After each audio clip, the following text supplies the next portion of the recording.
Olá, está começando o programa Destaque aqui pela sua FGF-TV, canal 14 da NET, seu canal universitário de Fortaleza. No programa de hoje, nós estamos recebendo o professor e coordenador do curso de Direito da Faculdade Integrada da Grande Fortaleza, Glauco Barreira. Ele também é mestre em Direito pela Universidade Federal do Ceará e lança neste mês mais um livro de sua carreira. E é para nos falar um pouco sobre a sua carreira, os trabalhos realizados e os livros já lançados que ele está aqui com a gente. Olá, professor, tudo bom? Olá. Bom, professor, eu queria começar literalmente do início, né? Como é que foi a sua saída? Você que é de Quixadá, interior aqui do nosso estado. Como é que foi a saída de Quixadá para Fortaleza, a entrada no direito, o mestrado? Como é que começou essa história? Meu pai, ele foi tanto promotor de justiça como juiz de direito. Atualmente se encontra aposentado como juiz. E em razão dessas suas atividades, nós vivíamos peregrinando de cidade em cidade aqui no estado do Ceará. Então, eu nasci em Quixadá, muito novo. Eu fui para Tamboril, depois moramos em Camusim, Itapajé e finalmente eu cheguei aqui em Fortaleza, onde terminei meus estudos, ingressei no curso de Direito da Universidade Federal do Ceará e em seguida prolonguei os meus estudos acadêmicos fazendo mestrado na mesma universidade em Direito Público. Professor, e essa entrada no direito teve influência dentro de casa pelo fato de o pai já estar ou não foi uma escolha aleatória? Não, teve uma certa influência, porque eu sempre admirei muito meu pai, sob todos os sentidos. E ele, além de ser objeto da minha admiração, sempre foi muito entusiasmado, ou via suas atividades com muito entusiasmo.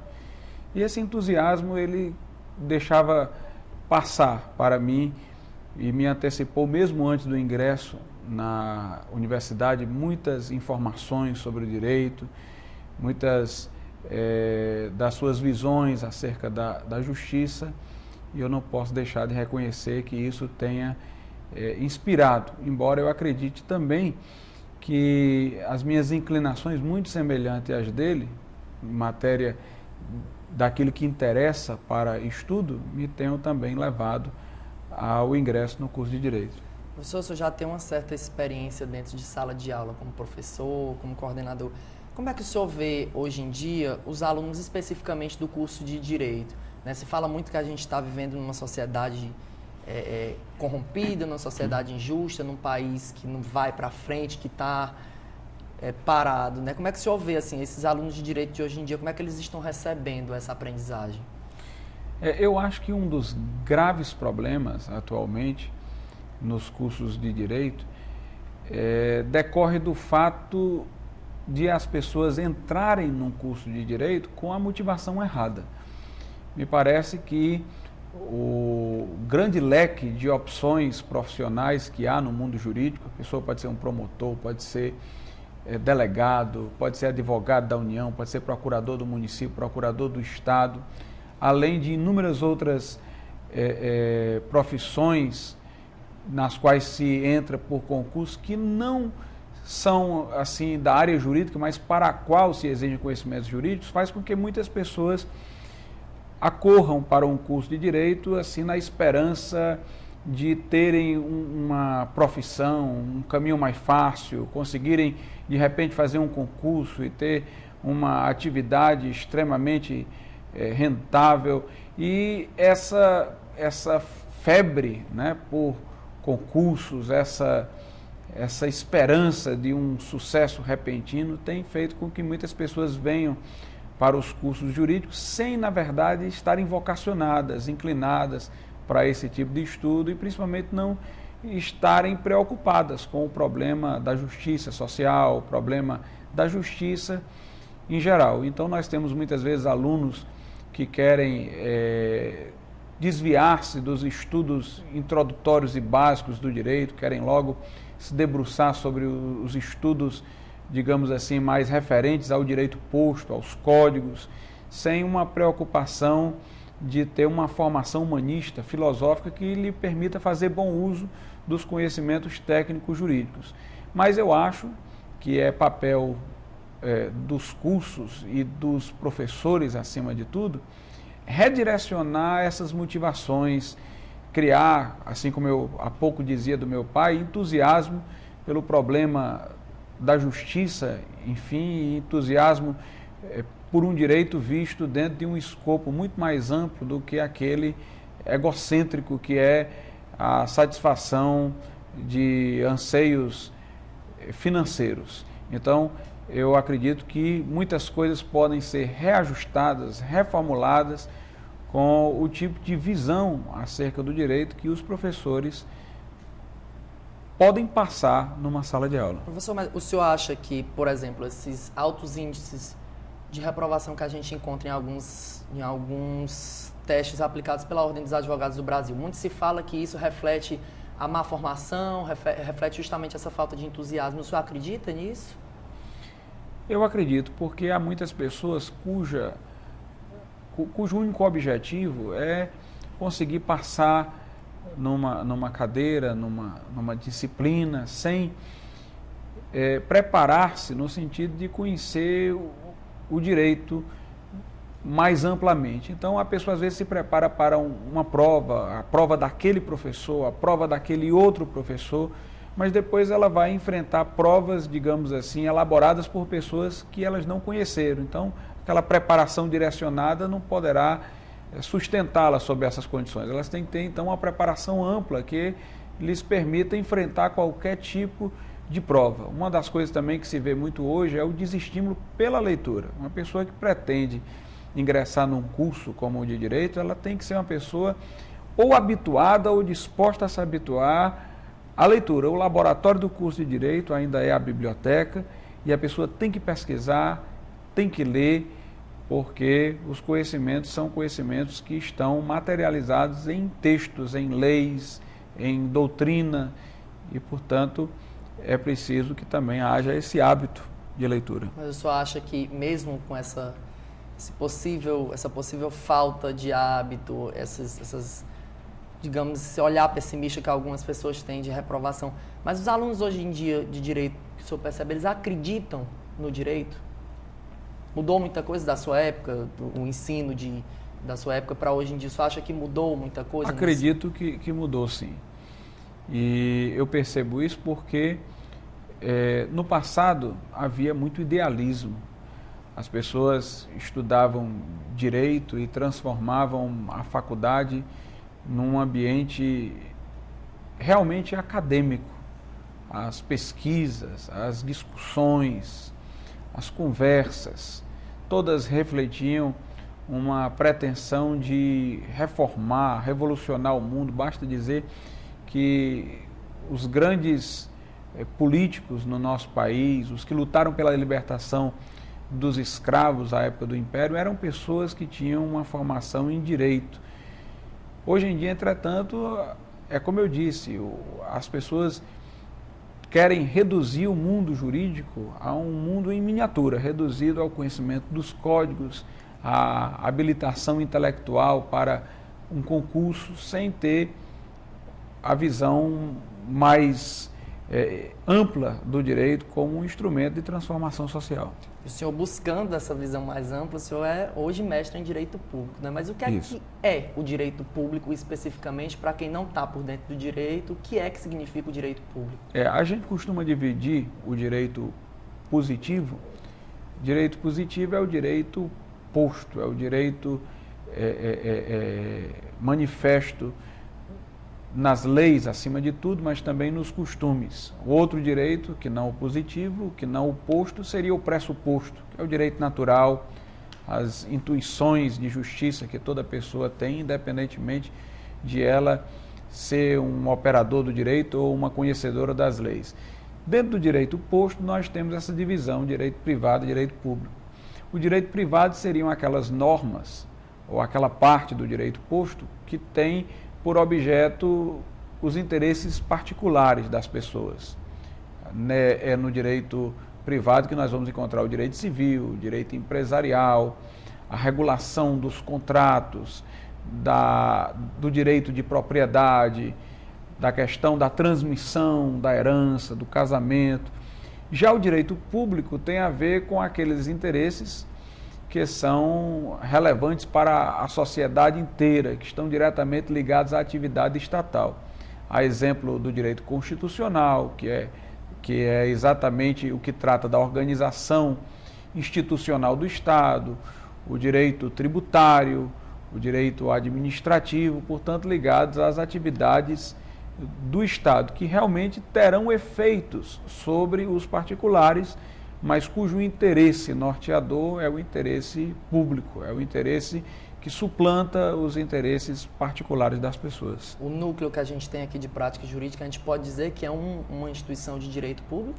Não, tanto a atividades ligadas ao direito público como ao direito privado. Nós temos nesse núcleo a realização, inclusive, de disciplinas do currículo acadêmico, que são as disciplinas de estágio curricular 1, 2 e 3.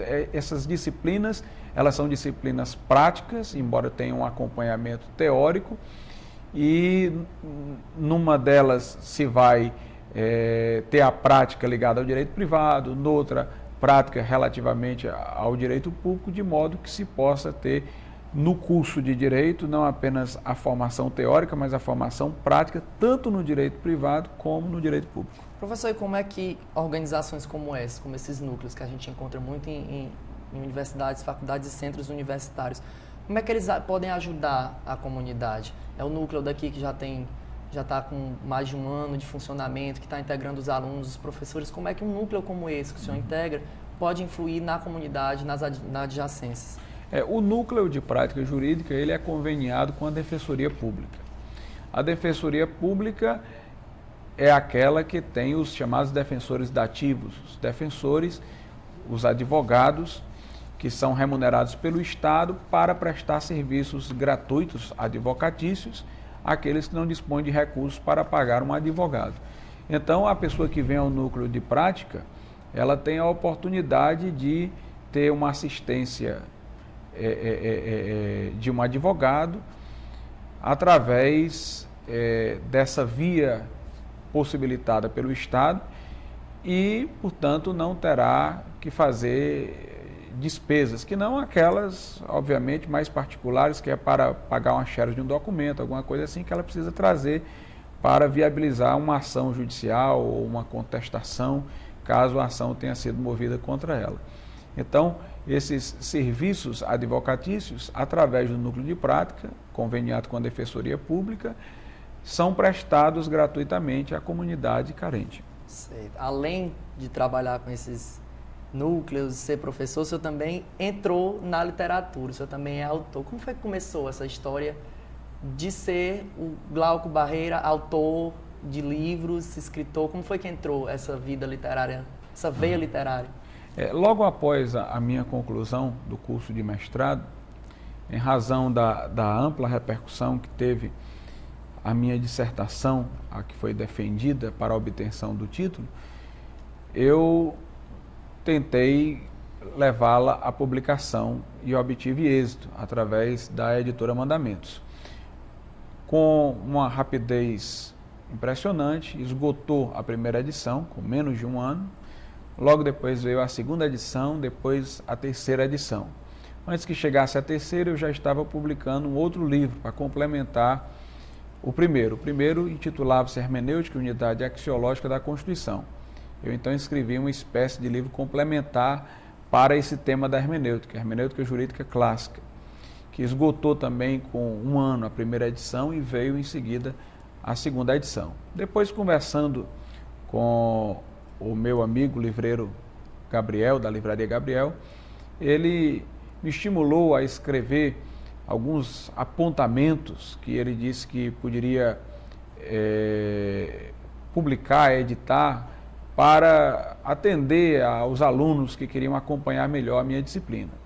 Eu pretendia escrever alguns resumos, uma coisa pequena, terminei me alongando naquilo que escrevi e achei melhor publicar por uma editora de São Paulo. Enviei o texto à editora e o livro também foi publicado, intitulado A Essência do Direito, que com 2 anos também, já esgotaram, melhor dizendo, os exemplares, e está sendo preparada uma segunda edição ampliada, que sai ainda esse ano, e que nós estamos aguardando. Depois veio a questão do filme das Crônicas de Nárnia.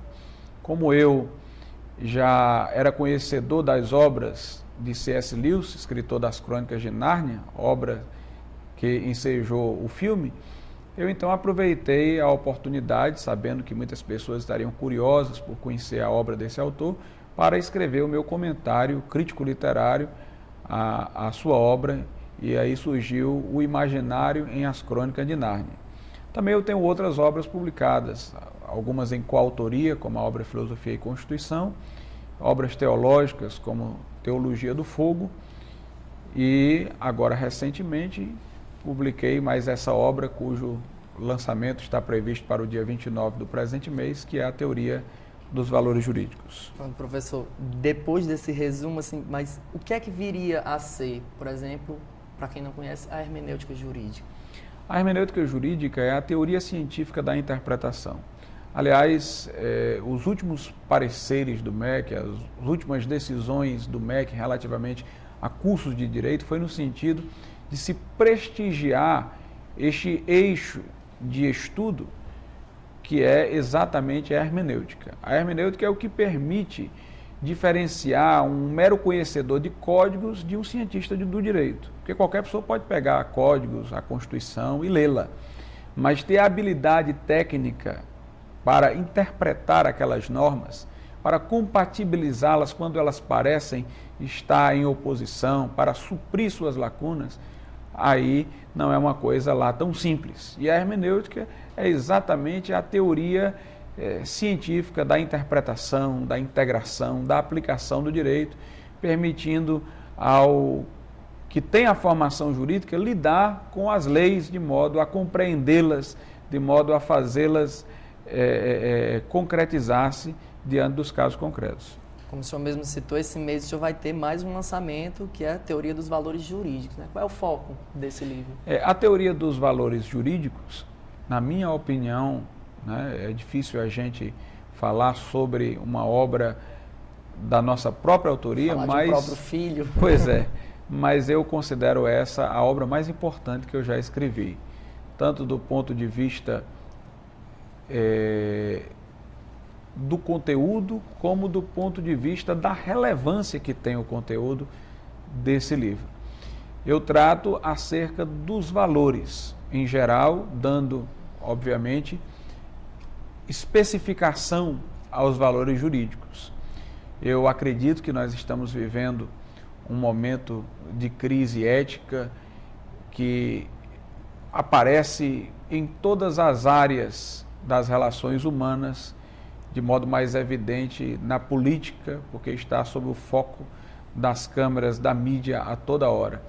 Mas é preciso nós retomarmos o assunto dos valores a partir de um fundamento teórico. Não basta que nós expressemos nossa indignação contra a injustiça. É preciso pensar de maneira reflexiva a justiça para esboçarmos um caminho de reconstrução moral da nossa nação. Professor, enquanto professor, enquanto estudioso, enquanto escritor, como é que o senhor vê a formação dessa crise ética, a formação da crise nesses valores numa sociedade tão globalizada como a gente encontra hoje em dia? Como é que ela se dá? Eu acredito piamente que nós estamos vivendo numa onda de relativização dos valores. Essa onda eu não reputo como positiva, senão como negativa, e atribuo o seu fomento ao neoliberalismo. O liberalismo clássico, ele teve do outro lado, fazendo a ele objeção, o pensamento socialista. E até um certo tempo, nós tínhamos o mundo historicamente dividido entre os países capitalistas e os países comunistas. Eu não simpatizava e nem simpatizo com os regimes comunistas, que eram totalitários, que esmagavam a liberdade individual. Por outro lado, eles refletiam uma preocupação social, principalmente com a classe trabalhadora. E isso gerava uma boa consequência do outro lado, nos países capitalistas, nos países liberais. Por quê? Porque eles se viam obrigados a ter uma política social, a criar direitos trabalhistas, porque temiam uma revolução comunista. Então faziam concessões. Com a queda do comunismo, o liberalismo ficou como única ideologia vigente. Na verdade, não por ser a melhor, mas porque foi a única que sobreviveu. Então acabaram-se as utopias, os sonhos, os ideais, e um dos grandes temores do neoliberalismo, que já está a trabalhar para a desconstrução dos direitos sociais e trabalhistas, uma das grandes preocupações do neoliberalismo foi de que não aparecesse uma ideologia concorrente, como anteriormente havia aparecido a ideologia comunista. Então, eles ficam tornando a sociedade, através de seus membros, extremamente individualista, no sentido de que cada pessoa pense o que quiser, cada pessoa acha o que quiser, valores são subjetivos, são segundo o gosto e a preferência de cada pessoa, não há valores permanentes, não há valores constantes, não há constantes sociais a serem procuradas, protegidas, e dentro desse contexto uma pessoa se sente rebaixada de concordar com o outro. Porque se ela concordar, alguém chega e diz, rapaz, você não tem pensamento próprio, você aceita tudo que o outro diz, mesmo que o que o outro esteja dizendo seja razoável e convincente, e a pessoa assim esteja sendo convencida, ela muitas vezes se sente tentada a não concordar para não perder a sua pretensa individualidade aqui, entre aspas. Então, se estimula a diversidade, mas uma diversidade sem nenhum critério, o ser diferente por ser diferente. E isso termina por fragilizar a sociedade, que nunca encontra coesão em torno de um pensamento social, em torno de um pensamento que possa reformular as propostas liberais e estabelecer uma sociedade mais igualitária e mais justa. Então, o que eu pretendo demonstrar no meu livro é que há valores permanentes, há valores estáveis, todos eles fundados na dignidade da pessoa humana, que é a fonte ética de tais valores. E que em cima de tais valores nós devemos pensar numa reconstrução da sociedade, numa correção daquelas falhas do liberalismo que precisam ser superadas. Professor, como o próprio livro diz, a gente está tratando um pouco dos valores jurídicos que o senhor já falou. Mas assim, como é que foi o trabalho de produção dessa obra? A gente já teve o Imaginário em As Crônicas de Nárnia, que foi uma análise do C.S. Lewis. O senhor também já trabalhou um pouco da essência do direito, mas como é que foi esse trabalho especificamente em cima dos valores jurídicos? Esmiuçando, assim, em miúço, para quem ainda não chegou ao livro, né? O livro vai ser lançado ainda. Que valores são esses? Como é que foi o trabalho até o resultado final? O livro ele foi escrito num período de aproximadamente 3 anos. A gente fica vendo na sociedade injustiças acontecendo a todo momento.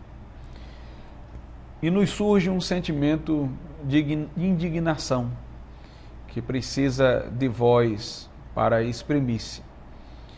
E eu pretendi nesse livro expressar toda a minha aversão, não apenas a injustiças, mas a ideologias que eu entendo que favorecem a injustiça. Muitas vezes, ideologias que têm a pretensão de ser libertárias, mas que terminam por abrir espaço para certas anomalias do ponto de vista ético. Por exemplo, na Alemanha, que precedeu a Segunda Guerra Mundial, grande foi a influência de pensadores e filósofos que relativizaram o conceito de verdade e relativizaram o conceito de valor.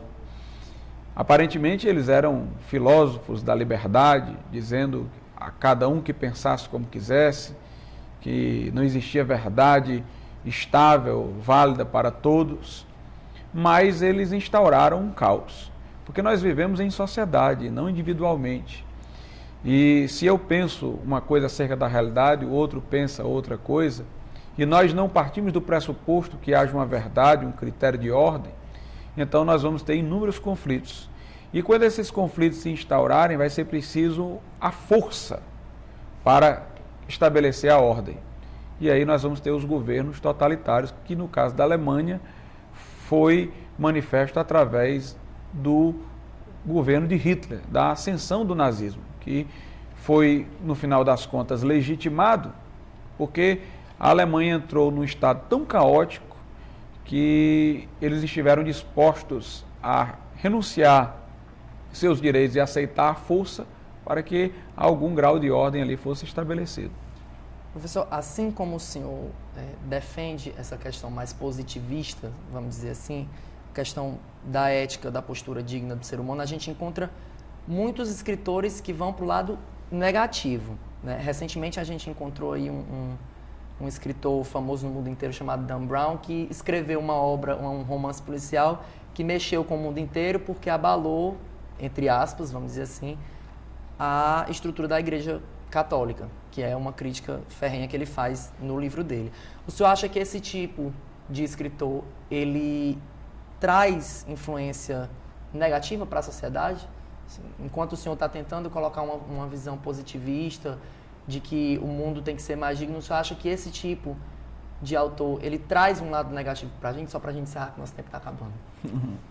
Bem, eu entendo o seguinte, que do ponto de vista não relativo aos valores, mas à história, eu acho que certos personagens históricos devem ser respeitados. Não apenas Jesus Cristo, Alexandre Magno, recentemente houve um filme também que reconfigurou a imagem de Alexandre Magno. Eu acho que em relação a personagens históricos, eu acho que deve haver uma fidelidade na sua retratação. Se não há bases históricas para se retratar de um determinado modo, eu acho que não se deveria aventurar a fazê-lo, mas sim, se a pessoa tem uma história para contar, de maneira fictícia, inclusive com respeito aos seus personagens, fazê-lo.